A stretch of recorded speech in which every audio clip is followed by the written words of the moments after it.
मैं Vinod Kothari, lecturer government polytechnic college Udaipur.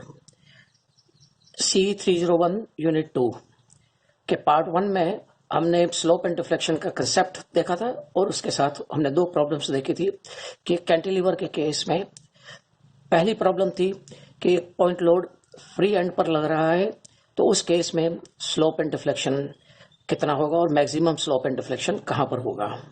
Second problem हमने देखी थी कि यदि कैंटिलीवर के एल स्पान है और उस पर लोड पॉइंट लोड कहीं और जगह पर लग रहा हो, इस पे फ्री एंड पर नहीं लगकर किसी और जगह पर लग रहा हो, मध्य में लग रहा हो या कहीं पर भी किसी भी डिस्टेंस पर, जैसे यहाँ पर इस प्रॉब्लम में L1 डिस्टेंस के ऊपर W लोड लग रहा है, तो उस केस में भी हमने ये देखा था कि इस पॉइंट पर कितना स्लोप एंड डिफ्लेक्शन होगा और साथ में इस प्रॉब्लम में मैक्सिमम स्लोप एंड डिफ्लेक्शन कहां पर होगा। अब हम तीसरा केस कंसिडर करते हैं जिसमें हम दो पॉइंट लोड लेते हैं W, जैसे इस केस में मैंने W पॉइंट लोड ले रखा है, यहाँ पर W1 W2 भी लिया जा सकते हैं, डिफरेंट पॉइंट लोड्स भी हो सकते हैं, सेम पॉइंट लोड भी हो सकते हैं और डिस्टेंस भी यहाँ पर मैंने इक्वल लिया है क्योंकि इस तरह की प्रॉब्लम को करने में ज्यादा समझाने के हिसाब से मैंने ये लिया है। अन्यथा ये जरूरी नहीं कि दोनों ही कि मीन्स ये पॉइंट लोड जो है वो मध्य में लग रहा हो, यह किसी भी डिस्टेंस पर, यहाँ L1 L2 भी हो सकते हैं, L1 और L2 इक्वल नहीं हो सकते हैं, तो इस केस में लेकिन यहाँ समझाने के हिसाब से मैंने ये प्रॉब्लम ली है। तो सबसे पहले हम यहाँ पर एक सेक्शन लेंगे XX जो कि C के मध्य में लेंगे हम, और फ्री एंड से उसका डिस्टेंस हम कंसिडर करेंगे X डिस्टेंस। तो सबसे पहले इसकी बेंडिंग मोमेंट, यहाँ पर इस सेक्शन पर बेंडिंग मोमेंट कितना होगा उसकी इक्वेशन बनाएंगे। सो वो इक्वेशन होगी, अब यहाँ पर मैंने इसका क्लॉकवाइज डायरेक्शन मैंने नेगेटिव लिया है। मैंने पहले प्रीवियस प्रॉब्लम में मैंने क्लॉकवाइज डायरेक्शन मैंने पॉजिटिव लिया था, तो यहाँ पर मैं नेगेटिव ले रहा हूँ क्योंकि इससे कोई हमारे न्यूमेरिकल वैल्यूज के ऊपर कोई फर्क नहीं पड़ता है। आप जैसा कन्वीनियंट हो आपको वैसा आप इसमें साइन कन्वेंशन ले सकते हैं। यहां पर मैंने एंटी क्लॉकवाइज मैंने डायरेक्शन नेगेटिव लिया है, so W into X minus W into X minus A, यहां से सेकंड जो लोड है इसका यहां से यहां तक का परपेंडिकुलर डिस्टेंस x माइनस ए है। इसको हमने I d2 y by D X square के बराबर रख दिया है। अब इसे इंटीग्रेट किया, इंटीग्रेट करने पर d2 y by D X square का इंटीग्रेशन हो गया dy by D X. W constant है, x का X square by 2, x minus A हम इसे एज ए होल ब्रैकेट हम कंसिडर करेंगे, इसको ओपन नहीं करेंगे। So x minus A whole square by 2 plus C1, it is a integration constant. अब इंटीग्रेशन कांस्टेंट को हम वैल्यू निकालने के लिए हम ये जानते हैं कि फिक्स्ड एंड पर स्लोप और डिफ्लेक्शन दोनों ही शून्य होते हैं। तो यहाँ पर x is equal to 2a हम पुट कर देंगे, तो x is equal to 2a put करने पर dy by D x is equal to 0 होगा। तो यहाँ पर इस वैल्यू में हमने x is equal to 2a रख दिया और इसको सॉल्व करके हमने C1 की वैल्यू निकाली है 5WA स्क्वायर अपॉन 2। अब यदि मान लो ये आपको a डिस्टेंस नहीं है, L स्पान दे रखा हो, तो x is equal to L हम रख देंगे। तो यहाँ पर L रख के हम इसमें L माइनस ये L स्क्वायर हो जाएगा, यहाँ पर L माइनस ए का होल स्क्वायर हो जाएगा। फिर इसको हम सॉल्व करके हम वैल्यू निकालेंगे, तो जरूरी नहीं कि यह वैल्यू आए, इसका चेंज डिफरेंट हो जाएगी। अब फाइनल इक्वेशन हम C1 की वैल्यू हम इस इक्वेशन में हम रख देते हैं, तो EI dy by D x is equal to minus W x square by 2 minus W x minus A whole square by 2, और C1 की जगह हमने लिख दिया है 5WA स्क्वायर अपॉन 2। यह इक्वेशन याद करने वाली नहीं है क्योंकि यहाँ पर C1 की वैल्यू डिपेंड करती है कि आप यहाँ पर स्पान क्या ले रहे हैं, तो इसलिए यह चेंज होगा। तो आपको उस हिसाब से ही आपको ये वैल्यू भी चेंज होगी। तो आपको तो बेसिक कंसेप्ट से लेकर चलना है इसको। अब now this is slope equation. अब नाउ इसको वापस पुनः इंटीग्रेट ने किया, तो EI dy by D X का integration EI y X square का X cube by 3, X minus A का होल स्क्वायर का X minus A whole cube by 3, और इसका ये कांस्टेंट है, कांस्टेंट के साथ वेरिएबल इसमें मल्टीप्लाई हो जाएगा, एक्स हो जाएगा और एक अनदर C2 कांस्टेंट लग जाएगा। अब पुनः वापस इसमें भी केस में भी x is equal to 2a, तो y इज इक्वल टू 0। तो इस में x की इस इक्वेशन में हम x की वैल्यू रखकर हम यहाँ पर C2 की वैल्यू निकालेंगे। C2 की वैल्यू आई है -7/2 WA³। सो इस इक्वेशन में रख देंगे। तो this is our deflection equation. तो ये हमारी स्लोप इक्वेशन हो गई, डिफ्लेक्शन इक्वेशन हो गई। और अब इसमें हम जिस भी बिंदु पर हम चाहें तो वहां पर हम स्लोप और डिफ्लेक्शन हम ज्ञात कर सकते हैं by putting the value of x।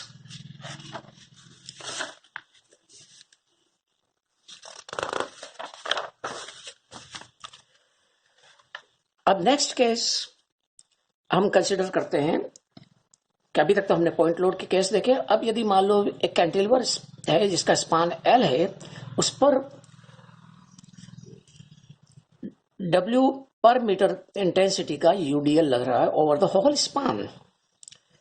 सबसे पहले हम सेक्शन लेंगे x at a distance of x from free end, और इस सेक्शन के ऊपर हम बेंडिंग मोमेंट निकालेंगे। तो बेंडिंग मोमेंट यहां पर मैंने क्लॉकवाइज मैंने पॉजिटिव लिया है। So mx is equal to WX²/2। इसको हम EI/dx² के बराबर रख देंगे। तो EI/dx² is equal to WX²/2। इसको इंटीग्रेट करेंगे। EI/dx is equal to WX³/6 plus C1। C1 is a integration constant. अब यहां पर भी हमको C1 की वैल्यू निकालनी है, क्योंकि ये dy/dx हमारा स्लोप को रिप्रेजेंट करता है। तो ये हमारी स्लोप की इक्वेशन है। इस स्लोप की इक्वेशन में हम ये जानते हैं कि फिक्स्ड एंड पर स्लोप 0 होता है। तो x is equal to L, तो dy/dx इज इक्वल टू 0 हो जाएगा। सो C1 is equal to -WL³/6 इस स्लोप इक्वेशन में हम रखकर ये फाइनल हमारी स्लोप इक्वेशन हो जाएगी। EI/dx is equal to WX³/6 -WL³/6। This is final slope equation. इस इक्वेशन को फर्दर इंटीग्रेट करेंगे तो dy/dx का इंटीग्रेशन y हो जाएगा, x³ का x4/4 हो जाएगा, L³ का ये चूंकि पूरा ही कांस्टेंट है तो इसमें x मल्टीप्लाई हो जाएगा, और एक अनदर इंटीग्रेशन कांस्टेंट C2 हम इसमें ऐड कर देंगे। वापस C2 की वैल्यू वही कंडीशन रखेंगे, x is equal to L, so y is equal to 0। So C2 की वैल्यू हम निकाली हमने WL4/8।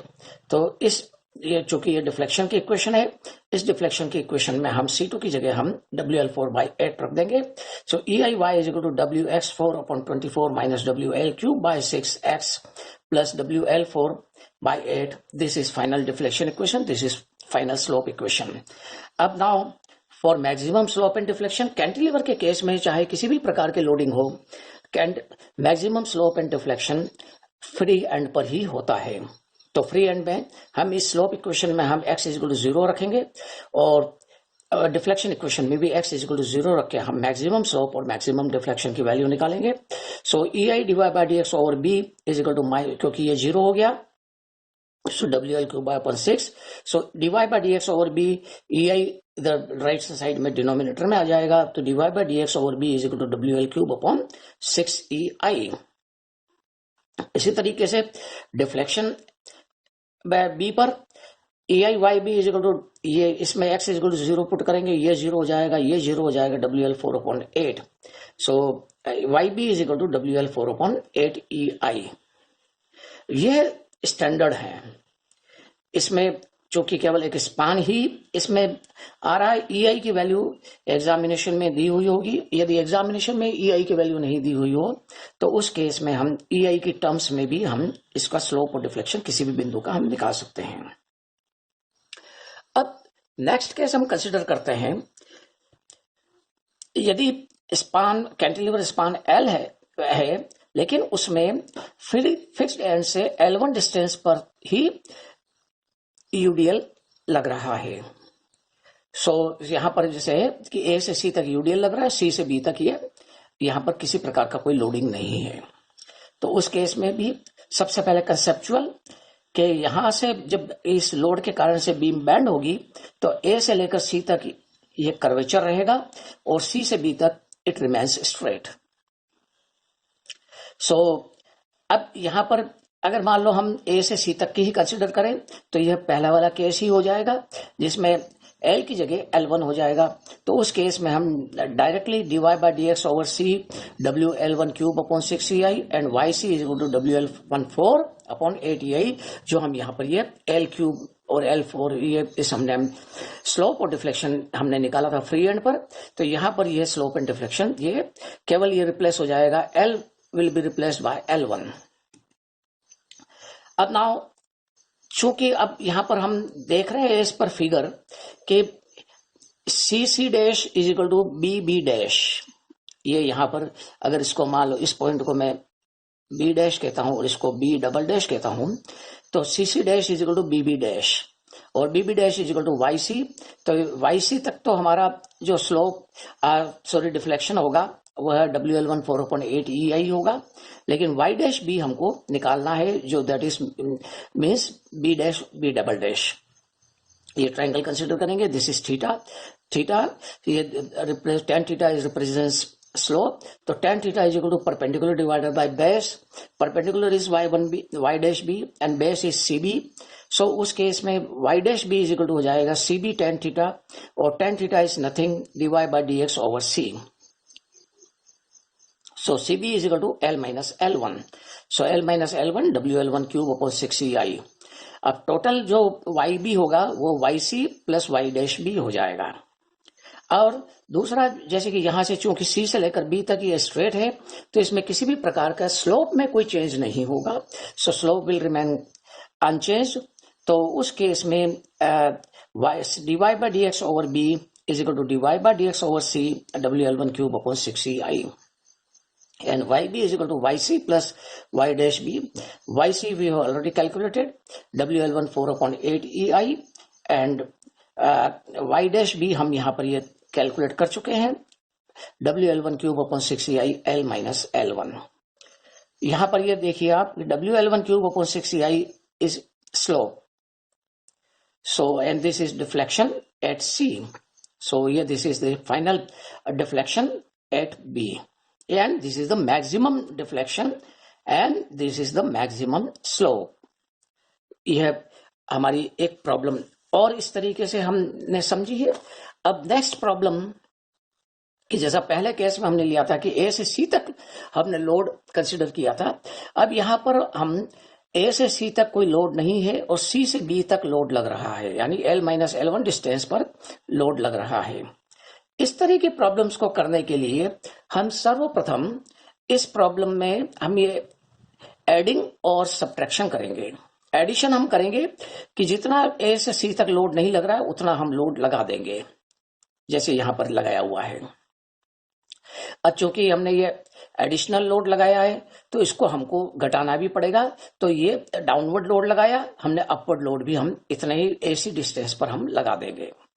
यानी कि अब इसमें से यदि इसको हम घटाएं तो हमारी यही प्रॉब्लम आ जाएगी कि लोड जो है CB पर ही है। तो अब ये प्रॉब्लम हमारी दो हो गई है, जो हमने प्रीवियसली जो दोनों देखी थी। मीन्स पहली प्रॉब्लम ये वाला प्रॉब्लम हमने ये देखा था और दूसरी प्रॉब्लम ये देखा था। इस तरीके से ये combination of previous two problems. So यहाँ पर हम चूंकि dy/dx ओवर b मैक्सिमम हम निकाल चुके हैं, dy/dx over b is equal to यहाँ पर हो जाएगा dy/dx ओवर b इस केस का माइनस dy/dx ओवर b इस केस का। और इस केस में यहाँ पर dy/dx over b is equal to dy/dx over b UDL over the whole span में WL क्यूब अपॉन 6EI, और इस केस में WL1 क्यूब अपॉन 6EI, तो इसको सब्ट्रैक्ट कर देंगे तो ये हमारे इस ओरिजिनल पोजीशन प्रॉब्लम का स्लोप आ जाएगा B पर मैक्सिमम। इसी तरीके से deflection, total deflection YB is equal to इस टोटल UDL यदि हम कंसिडर करते हैं उसका डिफ्लेक्शन B पर, और ये इस लोड के कारण से डिफ्लेक्शन।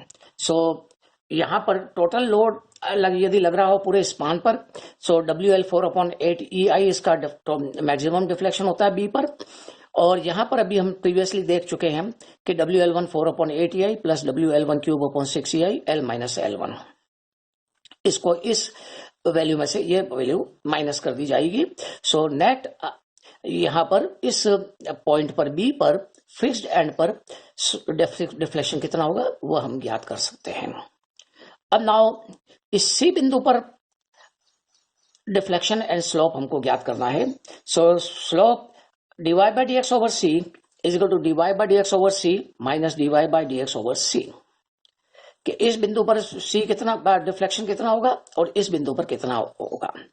सो मतलब इस केस में ये सी बिंदु पर कितना होगा और इस केस में इस बिंदु सी पर कितना होगा, तो डिवाइड बाय। सो यहां पर इस केस में जो सी होगा W L minus L one cube upon 6EI minus W L cube upon 6EI, और यहां के इस केस के लिए W L one cube upon 6EI। सो इस तरीके से हम इस वैल्यू से हम सी बिंदु पर भी हम डिफ्लेक्शन स्लोप निकाल सकते हैं, और डिफ्लेक्शन हमको ज्ञात करना हो सी पर, तो इस के कारण से डिफ्लेक्शन ओवर सी और इसके कारण से डिफ्लेक्शन ओवर सी। सो इसके कारण से deflection over C W L minus L one L one का whole 4 upon 24EI minus W L cube upon 6EI L minus L one plus W L 4 upon 8EI। यह total जो deflection की value है यह इस सी पर है, और यह वैल्यू है W L one 4 upon 8EI। इस प्रॉब्लम से इस डिफ्लेक्शन में से यह डिफ्लेक्शन हम सब्ट्रैक्ट कर देंगे, तो हमें यहां पर यह टोटल डिफ्लेक्शन मिल जाएगा इस सी बिंदु पर। तो इस तरीके से हम यहां पर यह प्रॉब्लम को हम सॉल्व कर सकते हैं। तो इस तरीके से हमने जो अभी तक जो प्रॉब्लम देखी है, कैंटिलीवर के केस में सिंगल पॉइंट लोड जो कि फ्री एंड पर कार्य कर रहा है, उस केस में मैक्सिमम स्लोप फ्री एंड पर होता है W L cube upon W L square upon 2EI, और डिफ्लेक्शन होता है W L cube upon 3EI। जैसा कि यहां पर ये आपको याद रखना आवश्यक रहेगा। अब याद रखेंगे तो उस केस में आपको किसी तरह की कोई प्रॉब्लम नहीं रहेगी। ये W L square upon 2EI और maximum W L cube upon 3EI। अब सेकंड जो प्रॉब्लम हमने की थी कि पॉइंट लोड फ्री एंड पर नहीं हो के कहीं और हो, तो उस केस में maximum slope W L 4 upon 24EI, और यहां पर बी पर स्लोप हमारा Y B is equal to this will be W L one cube upon 3EI plus W L one square upon L minus L one. This is deflection over B, और slope हमारा W L one square upon 2EI। यहां पर उतना ही रहेगा slope जितना सी पर है।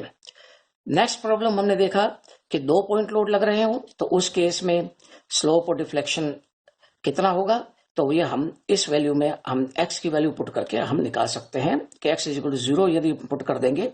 So divide by D slope हो जाएगा हमारा मैक्सिमम स्लोप एट बी, ये 0 तो W5 WA स्क्वायर अपॉन 2, और यहां पर यदि हमको मैक्सिमम डिफ्लेक्शन निकालना हो तो x इक्वल टू 0 पुट करेंगे इस इक्वेशन में, तो दिस 0 तो minus 7.2 WA cube. So minus हमारा हम कंसिडर नहीं करते हैं क्योंकि मैग्नीट्यूड ही हम लेते हैं, तो उस केस में WA cube upon 7.2 WA cube upon EI हो जाएगा। तो इस तरीके से हम यहाँ पर स्लोप और डिफ्लेक्शन किसी भी बिंदु पर हम निकाल सकते हैं, और मैक्सिमम स्लोप एंड डिफ्लेक्शन हम कैलकुलेट कर सकते हैं। अब यदि यूडीएल लग रहा है पूरे स्पान पर, तो maximum slope WL cube upon 6EI, maximum deflection WL 4 upon 8EI।